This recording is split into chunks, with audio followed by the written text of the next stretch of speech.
Lee, here we are in the Bills of Ibrox after the game against Hibs, a 1-0 win.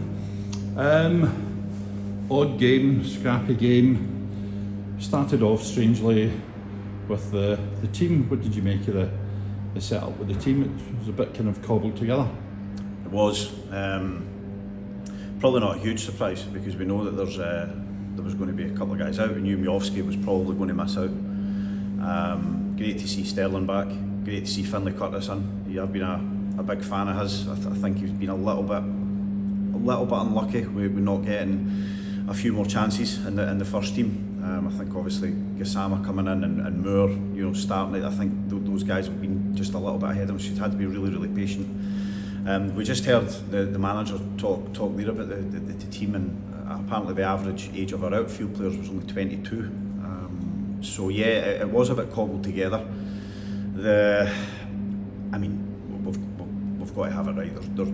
That defence is not going to be the defences going forward. I think when we get guys like Suter back, Cornelius back, they are much more likely to start. Big Fernandez has had quite the week, hasn't he? Where are we going to play him?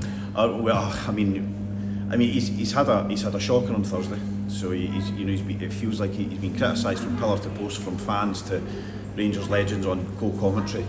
And tonight he's done everything tonight, from commit crazy types of fouls to a kind of Amoruso-esque run out of defence where he skips by 3 defenders.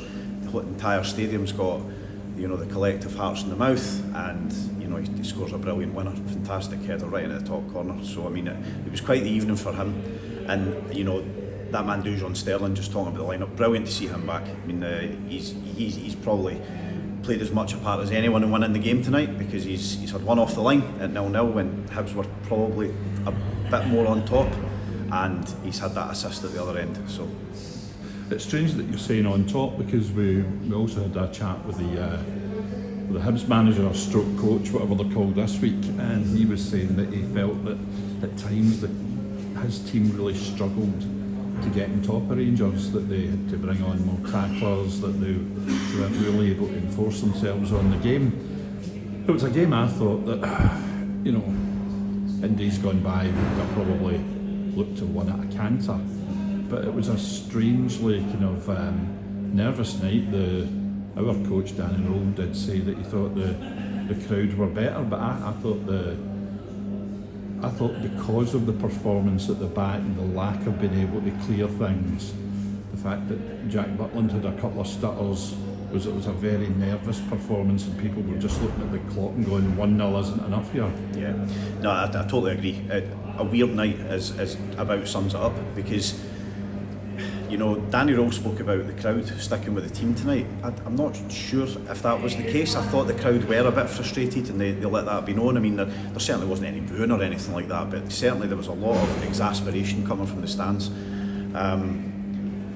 Danny Rowe spoke about, first and foremost, keeping it tight. They sacrificed that extra man in midfield, and in the first half it felt as if Hibs were on top of us, but actually, if you reflect in the game, what did they really have on goal? They've had a snapshot over the bar, they've had one off the line. Did they really have much else in the game? Yes, they got into good positions, but actually Rangers have had much more of the better chances, and in the end we probably should win the game by 2 or 3. So for all, at the final whistle, it was quite frustrating just the way that it played out, but ultimately I think the better team has won tonight. I'm not sure what it was at the final whistle, but at half time the stats were showing Hibs had about 55% of the game, and the second half was, do we say, fairly dreadful?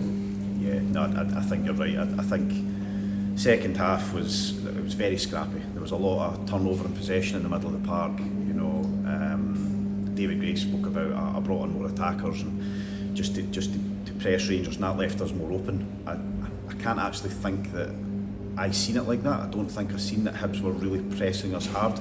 I felt like a lot of the good positions he got into, I can't even call them good opportunities, because Butland's not really had anything to do, but the good positions he got into, it felt very much of our own doing. Slack passes. Butland himself, actually, there was a point where he was really, really casual just after we almost give away a brilliant chance with that aforementioned skip through the 3 defenders with with Fernandes. You know, a lot of square passes across our box that were just making it past the Hibs attackers. There was a lot of heart and mouth moments, I think, but ultimately nothing really on the goal. And you know, like I say, I think we've had some really excellent chances at the end. Their keepers had a couple of good saves, and we should win a little bit more comfortable than we do. It's the novelty of a Saturday night, sorry, a Monday evening, I should say. But there's no midweek game this year. Sorry, this week. God knows where I am actually. And but there is a big game at the end of this week. So do you think the manager will be hoping and praying that he gets some good news from the medics? I think so, because you know, for all you can look at the statistics and they can tell you what they want you to tell you. So what's that now? 5 clean sheets, 6 victories and 8. Great, delighted with that. I mean, I think I'm not going to be happy because I'm one of these guys that's given it just win. Please just win, and we'll worry about the performance. But then I find myself naturally just getting frustrated with some of the things I'm seeing. Let's not make any bones about it, Mark. The recruitment's been shocking this year. There's too many guys there that are blindingly not good enough. You know, we'll go to Tynecastle, which is going to be arguably, or it is arguably the hardest away game that we've faced this year. Very, very tough match, but then here we find ourselves. A victory brings us within 6 points of Hearts with a game in hand. If anybody had said that to me a few weeks ago, you'd have had them at the loony bin. So I agree with you though, I think we do need to get a couple of guys back if possible, because I feel like tonight, although they've not had much on our goal, you're only going to get away with those situations so many times, and certainly Hearts know where the goal is. So going to a place like Tynecastle with the crowds on top of you, you know it's going to be a very hot atmosphere. Yeah, I'd like to see a couple of the more experienced guys come back in. Well, it's been a fun couple of weeks for Scottish football, and hopefully ends with a fairy story for us this weekend. All the best. Thank you.